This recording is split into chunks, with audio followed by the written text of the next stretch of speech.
all those different things hurt. If people say that they're walking into what God has called them to do and they've not had to make any sacrifices, I would question that. I did so many things to try and convince myself that this isn't the right move for you. It's one of those things you never forget. When you have irreplaceable memories as such, you can't really just avoid them and then lock them and then do something completely different, because I felt like I can do that, but who am I benefiting at the end of the day? They need purpose, they need meaning, they need a sense that they belong, that they're heading somewhere in life, that there's somebody that cares for them, that there's people that they can care for. I found all of that in that space. Nobody's self-made. Nobody. Everybody had somebody who believed in them. I believe in my ability and I believe that I'm talented and all those things, but it's people and resources and community and the things I've been able to have around me that have been able to help me to propel into those things that I'm able to now do. You could define 2024 in one word. What would it be?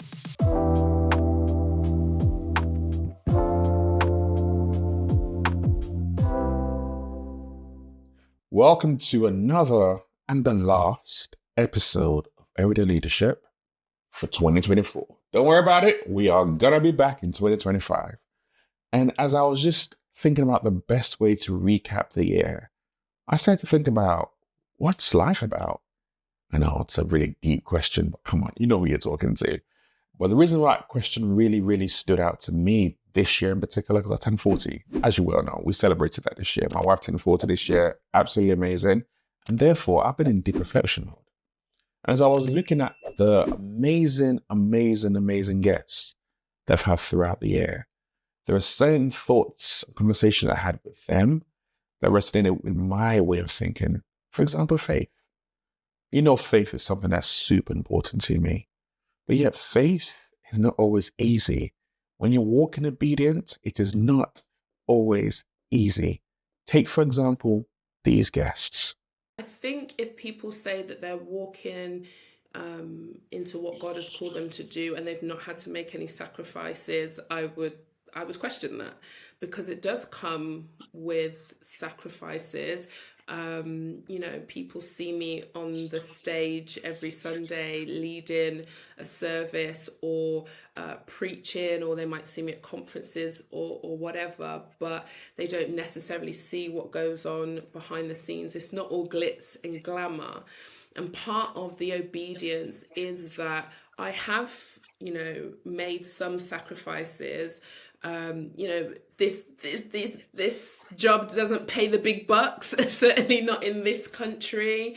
I probably could be earning more doing something else. For example, I put myself out there and I have to make myself uncomfortable. So to do what God has called me to do, I've had to step out of my comfort zone, which is just, serving the tea and coffee and volunteering and doing hosting and that sort of thing, like hospitality in church, to actually like leading and being up front, but also being prepared to put my voice into a space and challenge some stuff or share some ideas or share my heart. And a lot of the time that has required me to step out of my comfort zone. And if I had it my way, things would be easy, right? You would choose the easy route.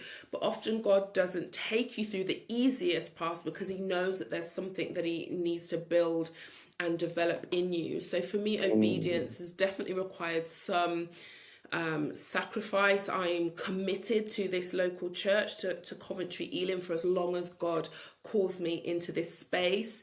You have a job that could take us around the world. We could be living in another country, and that's a choice that we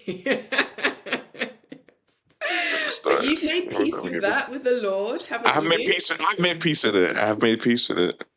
It's a work in progress.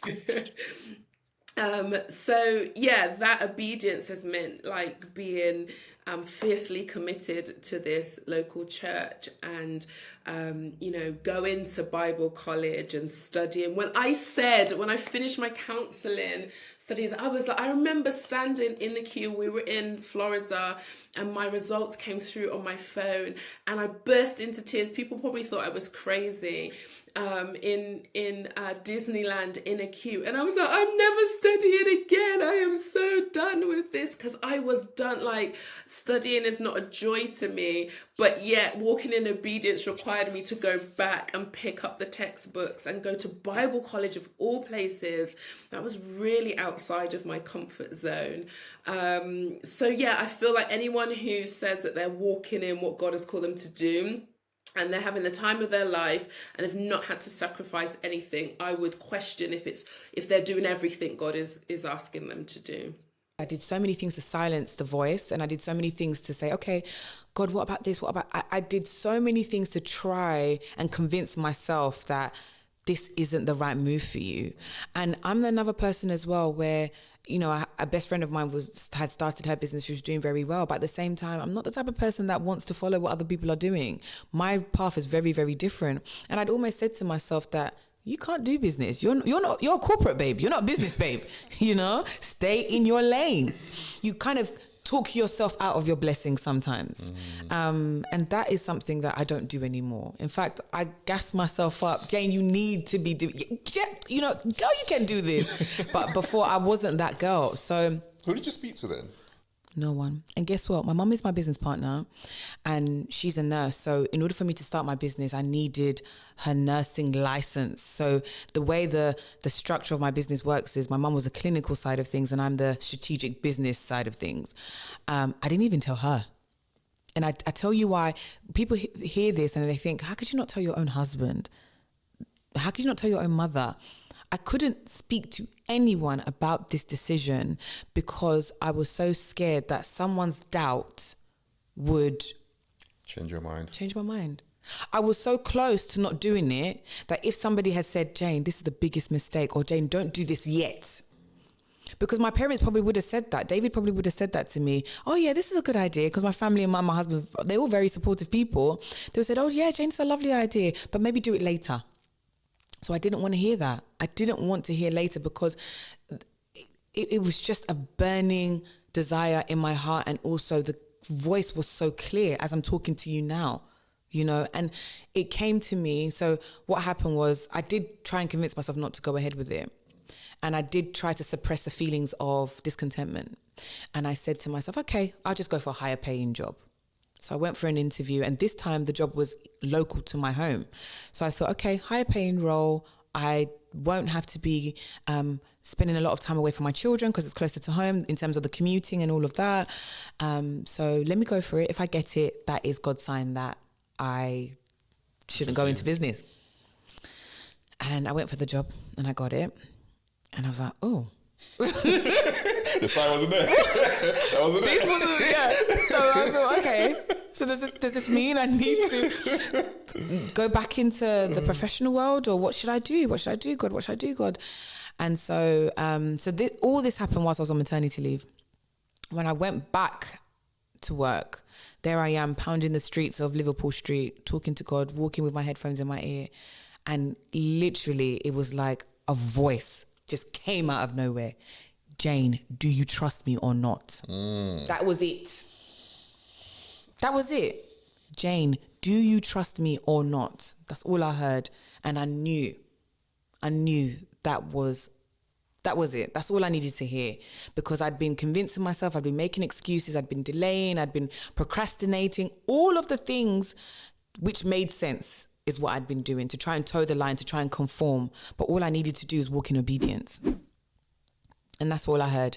Jane, do you trust me or not? And that was it. That day, that same day, I heard that voice say that to me. I heard God say that to me. I handed in my notice. See? Just as they've shared, things in life are not always perfect. And if you wait for perfection, you will never start. But in those moments, those difficult times where resilience is built, it's where a new side of you that you never knew existed comes out. Take, for example, Scarlett. I had this whole plan. I'm going to work in corporate. I'm going to try and save some money on the side, which I could just about even do because I had so many outgoings with children and all of that stuff. But in my head, and then I'm going to go on to set up this business when I've got 6 months worth of money in the bank, and that's what I'm going to do. It didn't happen like that, Sope. What happened was I bought my first house. Amazing. I had absolutely no money. I'd actually borrowed money from some family members, you know, a little bit of money to try and make the deposit up, all of that kind of stuff. I actually owed money out. And I was working in a business. I'd moved to a really small business that was closer to my daughter's school. Again, same motivation. I couldn't collect them from school and drop them, but I'd be home earlier. I would be home at 7. I'd be home at like 5:30. Oh my God, game changer. And had a business partner. Actually, no, I had a boss. And he was someone I'd worked with before. Difficult character. And you come across these in business. You know, this is me being transparent. And I told him my plan. I said, look, I want to set up my own business in about 12 months. I want to save some money. So I'm going to try and earn as much money for you as possible, leave you in a good position with the business, my person who takes over from me, and I want to save money. And this is my plan. Let's formulate a 12-month plan. Super ethical, trying to be really transparent. By that afternoon, he'd offered me half of the business. Well, that's a red flag. But anyway, he'd offered me half business, only a small recruitment business. I thought, well, hold on. I've put in 2 years of work here. I've got all the client relationships. Maybe this is a fantastic idea. This isn't the way I envisioned it, but maybe it's a fantastic idea. It wasn't. And what materialised was I went on to be a director. Within a month, I realised there was some serious tax implications with the business and with the individual. Nothing to do with me, thank goodness. Because I'd only been on there for a month, I managed to negotiate my way straight out of the business. And that's what I did, and left the business. And then followed, he didn't want me to leave the business, so followed a very difficult legal situation, which the business folded, and there was no issue. But it could have been highly stressful for someone else. Now, I'd been through a lot of different things before that, so for me, it was fine. I knew I'd done the right thing, and it was fine. And it left me in a situation where I could have gone back to my old corporate workplace. I'd still got fantastic relationships there. I could have gone to London, gone and didn't, you know, been a headhunter, got a high salary, I would imagine, at a big Shrek firm, the competitors that we have now. But then that would mean I'm away from my children because I'm in London. So how would I do that? How would I juggle it? And I knew I wanted to start the business. And I thought, I'm going to do it. And my old business partner wouldn't pay me any money. Because he didn't want me to leave. So I didn't get the salary, and I thought, I'm going to do it. And I knew I had the money to cover my bills that month. I knew I didn't have any after that. No one, that was it. Like, that's it. That's how it is. I knew I could cover my mortgage. I knew I could cover the first things, and I didn't have the children after school club and stuff because I was there. Took them out of that. And that's what I did. So I had 3 weeks basically to bring in business. So I created a website. I created my whole proposition. I was writing copy at like 3 a.m. There was no AI. I was writing all of that. My mum was unwell, staying with me on the floor. She'd had a back operation. So she was like distraught on the floor on morphine. Didn't matter. We were still going to make it happen. I got 2 young children at home, still going, this whole thing. And within 3 weeks, I won my first deal, which is really quick. And that's God. Won the first piece of business, and it was a £20,000 piece of business. It's a lot of money. And that kept us going for like 4 or 5 months. And then I managed to bring in business after that. And that's what happened. And that client, and I said to him now since, if only he knew the circumstances and what he'd created and changed in giving me that one assignment, that one piece of business. And that's what happened. And that's the truth of what happened. And that's how Harper Fox was born. You know what? There's so many layers to that story, and we won't have enough time. But, you know, from the moment I decided to be there were these hurdles that anybody would have probably left very much before the end of that 3 years. And, you know, I went there, for instance, with the promise of a job that came with a house and with a car, with all of these things, amazing opportunity, only to land there. And then them saying, oh, shoot, they didn't call you. We're actually no longer fulfilling the role here on my first working day. Like, I went through those kind of things where I gave up my house and I said my goodbyes. You know, my mother called the entire country that her daughter's moving to Dubai. And then I land there and my job is non-existent actually. And this is a large listed company, right? So this is not a small boutique agency. This was a very big company that hired me. I went through 6 interview stages. This was not a small deal.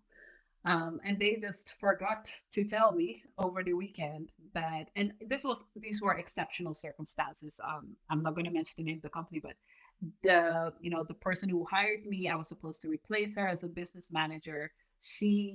But she hadn't told them that she was also intending to quit, and so they thought they now had really 2 powerful people on that post. When she had it in her notice, because I was hired, they were like, well, then we're not doing the whole thing.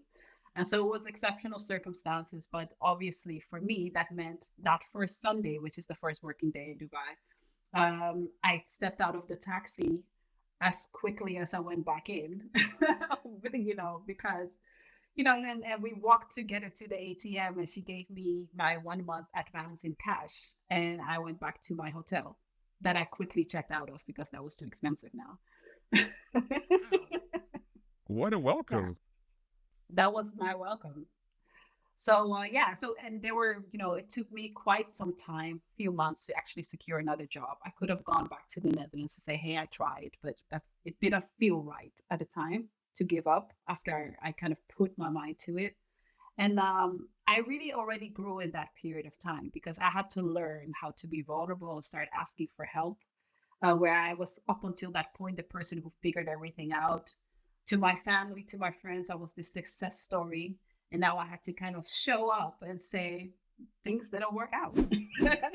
And I need help. And I'm actually not okay. And I'm struggling, right? And so that really kind of taught me a different side of me, showed me a different side of me, but also taught me the power of being vulnerable. Because once I did start asking for help, and it took me a long time to get past my ego, I finally started to get people to help me out and connect me with the network in Dubai that actually helped me to land a job. And it was actually, well, they're not paying me for it yet, but it was actually LinkedIn at the time. That wasn't a big deal, but they were already using LinkedIn a lot. So I started to build my LinkedIn profile and then connected with people who were expats. And this is how I ended up landing the position that I stuck with for some time. And just my guests to share, in the journey of life, there is pain. However, being able to turn that pain into something positive, to be able to create something that other people can learn from, is such a brilliant way to approach life.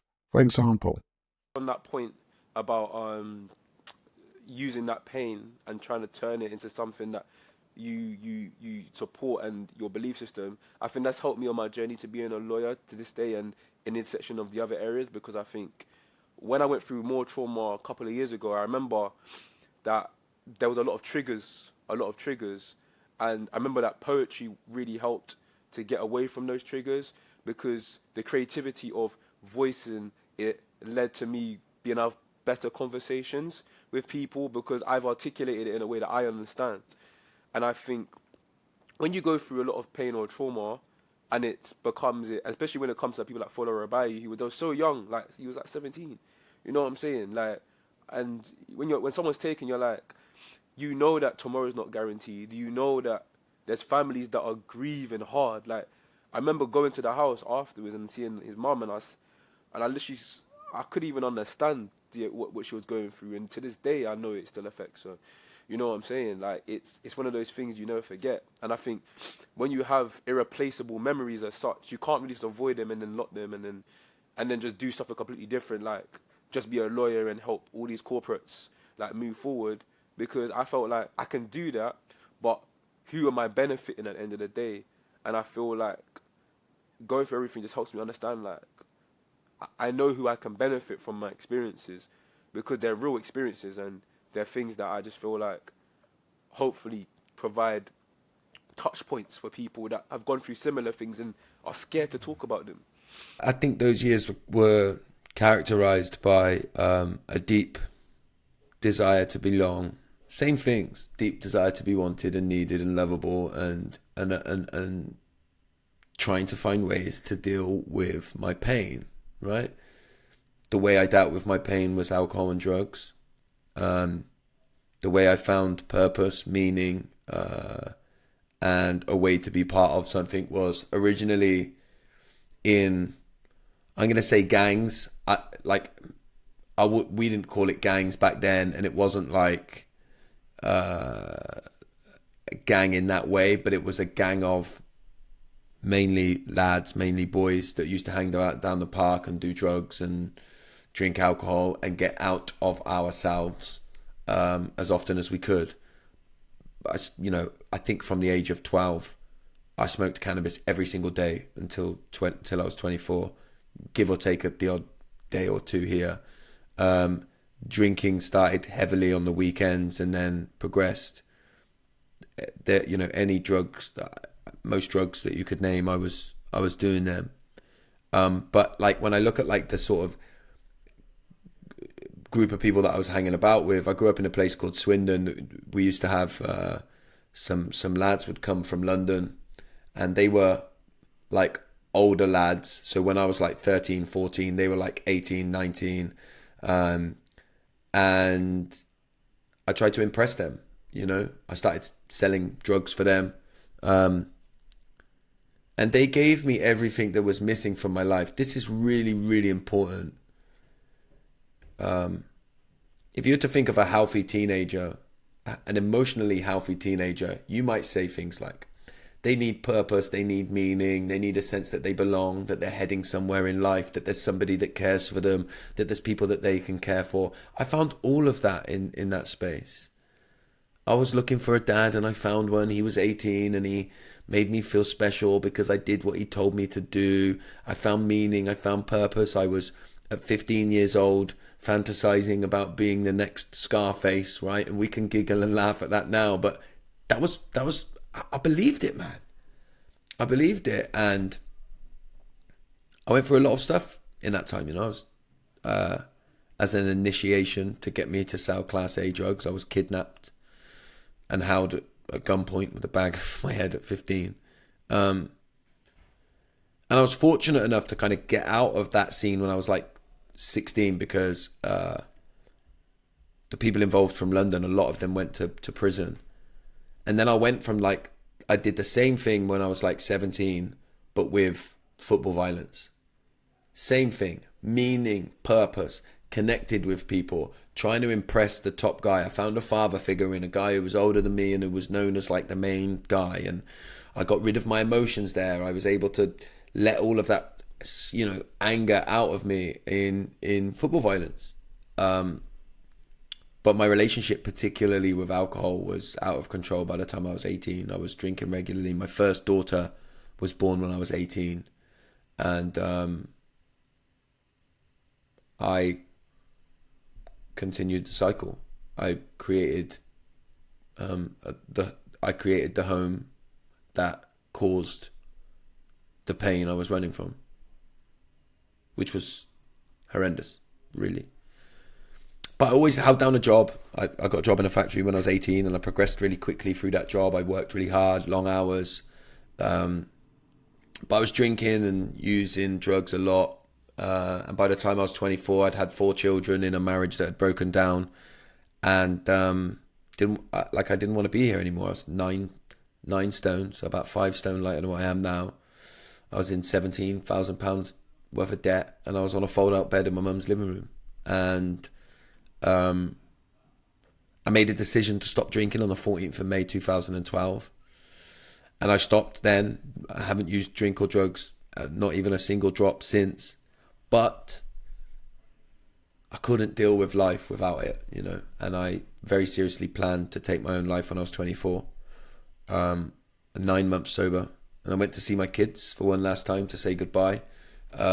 And because I knew what I was going to do, the past became irrelevant, the future was non-existent, and for the first time ever I was present with my kids in a way that I'd never experienced before, and I changed my mind. And out of that weekend really was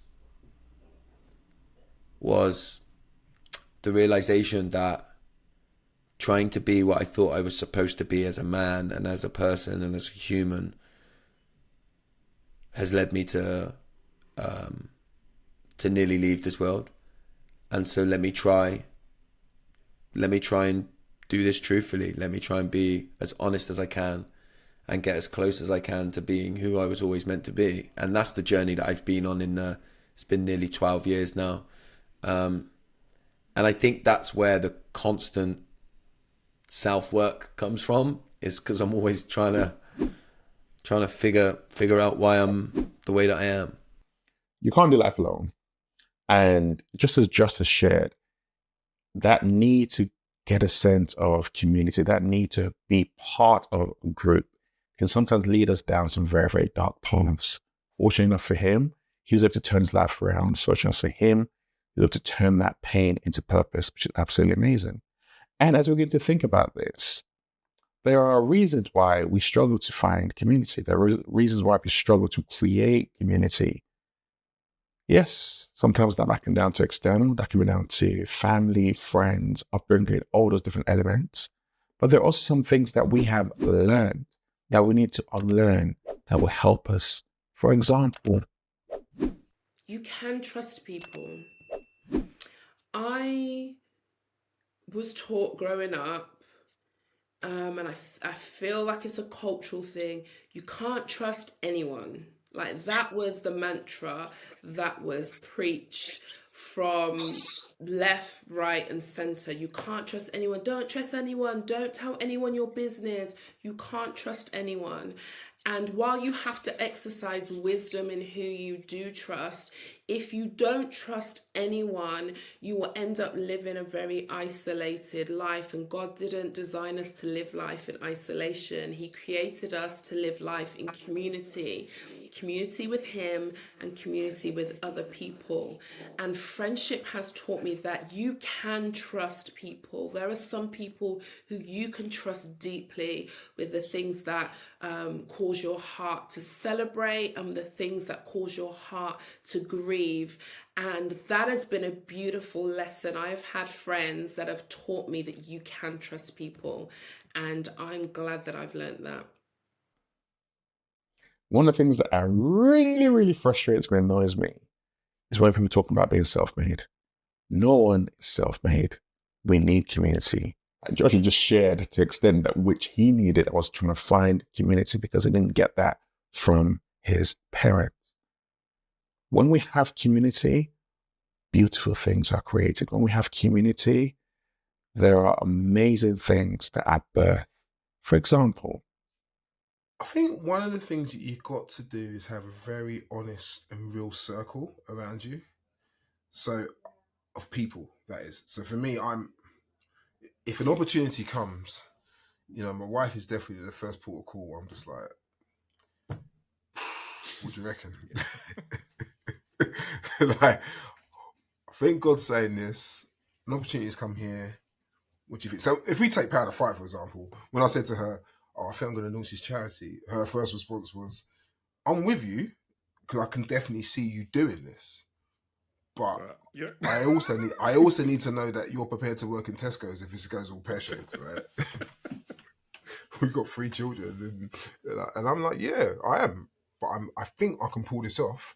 It's going to require a lot of faith, but I think we can do it. So, and there's other times when there's the other decisions. I can think of some recently where I've got a circle of friends around me, and I was like, what do you think about this? And they gave me really honest feedback, and they were like, oh, well, if you go down this route, this could happen. If you go down that route, there's a positive thing. They gave me their honest opinion, and in the end, I decided not to do this particular thing, but it was because I had really good counsel around me, And so I think, what annoys me is when people use the term self-made. I just think it's the biggest load of rubbish, because nobody's self-made. Nobody. Everybody had somebody who believed in them. Everybody was the person. If it's a money thing, somebody gave you a loan. Somebody gave you an opportunity, or somebody gave you some advice. All the most successful people I know in the world, or the people I know around me, have got an incredible team around them. So this self-made thing, I just think you're not self-made. Don't lie. Because nobody can just be as like the top of their game and made it on their own. It really frustrates me because we're telling our young people a lie. Yeah, man, self-made. I'm a self-made millionaire. You know what? Nobody is lying. So circle around you is so important. And one thing I'll quickly say is one thing I learned early in church leadership actually is to mask your weaknesses. And what I mean by that is if there's weaknesses in your armor, if there's something which you're not very good at in terms of organizationally, bring somebody in who is an expert in that area, and that will help you. So there's areas of my organization where I'm strong at, and there's others I'm not, and I will bring in experts and pay their salary so they can do that job, which I don't have to worry about. These people who try to do all things and be all things to all people, they struggle. Know your weaknesses. I know mine very well. So Did you learn that lesson the easy way or the hard way? Definitely not. Well, definitely a hard way. So I remember back in when was it? 2004, and I thought I was Puffy. No, I shouldn't say Puffy nowadays, should I? I thought I was another record label. Another mogul. Another mogul. I can't say his name anymore. Definitely not him. But I was another mogul. I thought I was a record mogul, and yeah, but I had no idea how to run a record label, and I had no idea about taxes, and I had no idea. I just put everything on a credit card. And my idea was like, yeah, when we get signed and when we sign that person, we sign that label and we make that deal, I'll just pay it back. And it never happened. So I was like, oh, wow, now I'm in debt. And it's because accountancy and tax and that type of stuff is never, like maths, like English is my thing. Maths isn't. It's never has been. So there's definitely been a moment where I've realized, do you know what? If I'm going to succeed, so when Power the Fight came now, the first thing I did was my chair of trustees is an accountant. That's the first thing I did. I said, bro, I need you to be an accountant. I need you to be my chair of trustees because you are an accountant. And that is my biggest weakness in terms of I just don't understand how that stuff works. And that's part of the reason why we're successful, because the bits I'm not good at. So I've learned the hard way. And I've also learned by, it's not always about the hard way. Sometimes you just observe other people's mistakes. That's the better way of doing it. Yes, that's wisdom. That is wisdom. I've just had a baby, and within the first 10 months of his life, I've been able to return to work, buy a house, and not have to pay for childcare. And I think it, like, on a day-to-day, someone's like, oh my gosh, well done, whatever. But I'm like, actually, that's not really just because of me. That's because of like the privilege I have around me in terms of like the support. And then when I step into certain worlds, there's like, that's not like the norm for like that average young mom having a baby right now. So for me, I'm like, well, I can't just sit in this privilege or sit in this like, well, they're like, oh my gosh, it's like, how can I do more? So I've recently started working with a charity where it's about helping like more of the community and like young families, low income people, etc. And I think that just comes from me wanting to just do more, because recognizing that I've had the support and not everybody does. So a lot of the time people fulfill their potential or fulfill their potential with the resources that they have around them and the empowerment that they have around them that allows them to tap into that. And I think that over time, although absolutely my ability, and I believe in my ability and I believe that I'm talented and all those things, but really it's people and resources and community and the things I've been able to have around me that have been able to help me to propel into those things that I'm able to now do.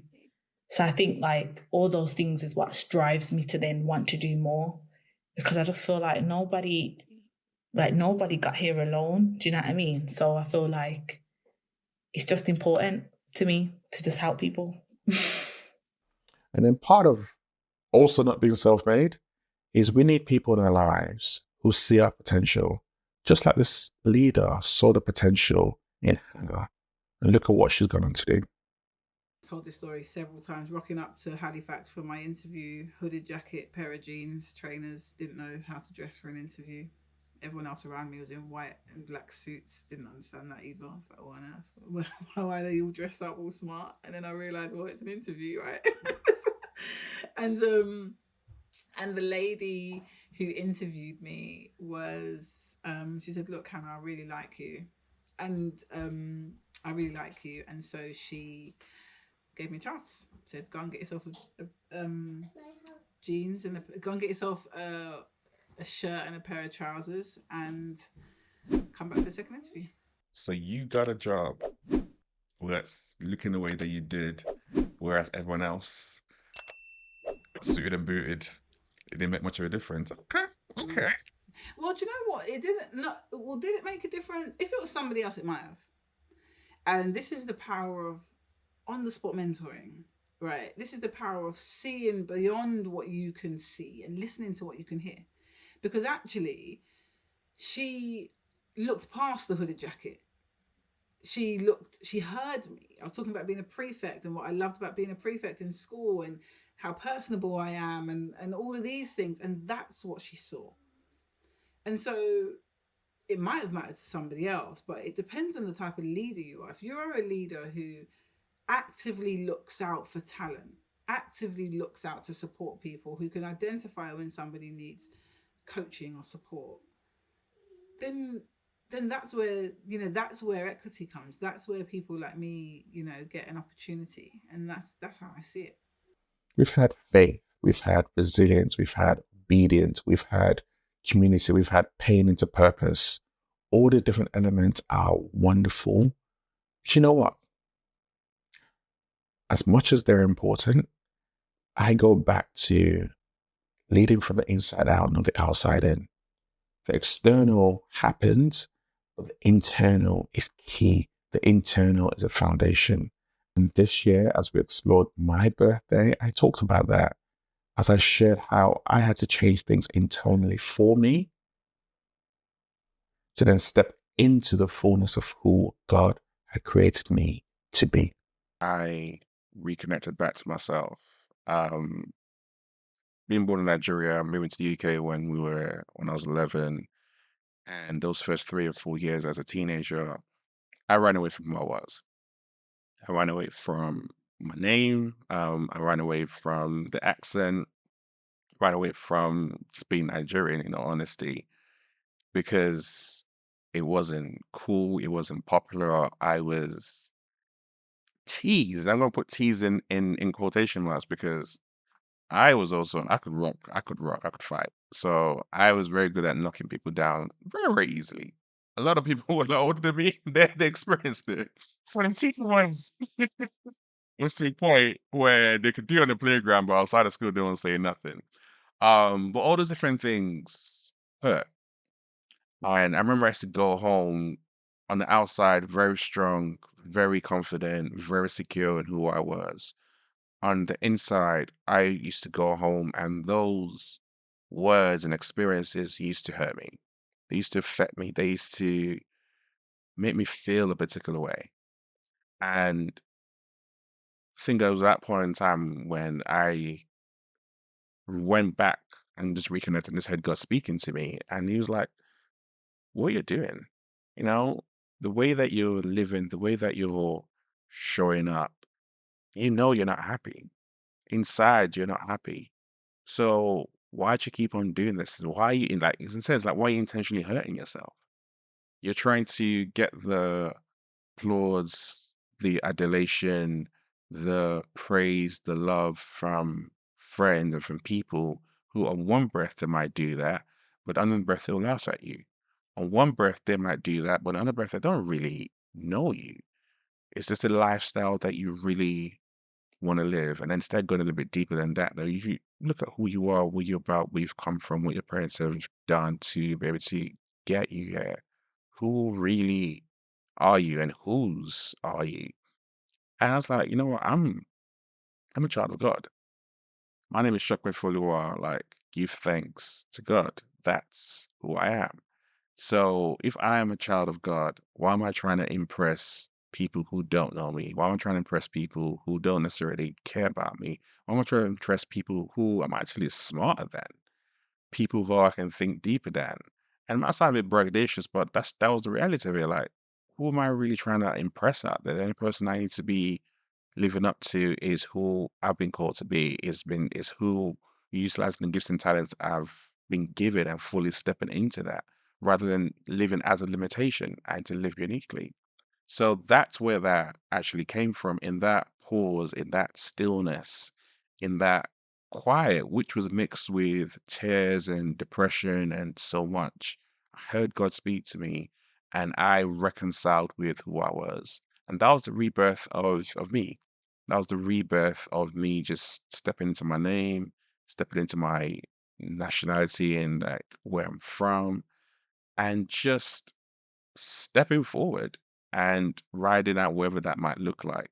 And that's why the power of the pause is so important. There's so many, this is probably, I don't know what episode this is, episode 150, 160, that I've had on the podcast. And I've spoken to leaders far and wide, from entrepreneurs to authors to people who start like Comedy Central, who are millionaires to billionaires. So many different people. I've coached so many different clients in all different walks of life. One of the things I can always hold on to throughout their stories are similar. Every single time they stopped doing and they slowed down to listen to something, there's people, some of them are by faith, some of them don't. But that slowing down process and really, really listening and really, really reconnecting, they saw themselves elevate and rise and move in such a quicker way than they expected. But they had to pause, they had to chill, they had to reconnect with themselves, which is scary. And that's why most of us don't do it. But that's what happens when you step into the power of the pause. It helps you to move forward in a unique and authentic way. Yeah, so true. And this is where I'm going to leave you. I'm not going to leave you empty-handed. I talked about the power of the pause and reflection. So I want to give you 3 questions I want you to utilize as you pause and reflect in 2024. Question number 1. What has been your most significant personal or professional accomplishment in 2024? And what does it reveal about your values and your priorities? Question number 2. What challenges have you faced this year, and how have they shaped your perspective or approach to how you're leading yourself, leading your family, leading your friends, leading your company? How have they shaped your leadership? And question number 3. If you could define 2024 in one word, what would it be? And why? I'll see you back in 2025 where we have some amazing guests coming up. Thank you for staying with me. Thank you for tapping in. Thank you for the comments. Keep them coming. Have a wonderful Christmas holiday. And we'll see you in the new year.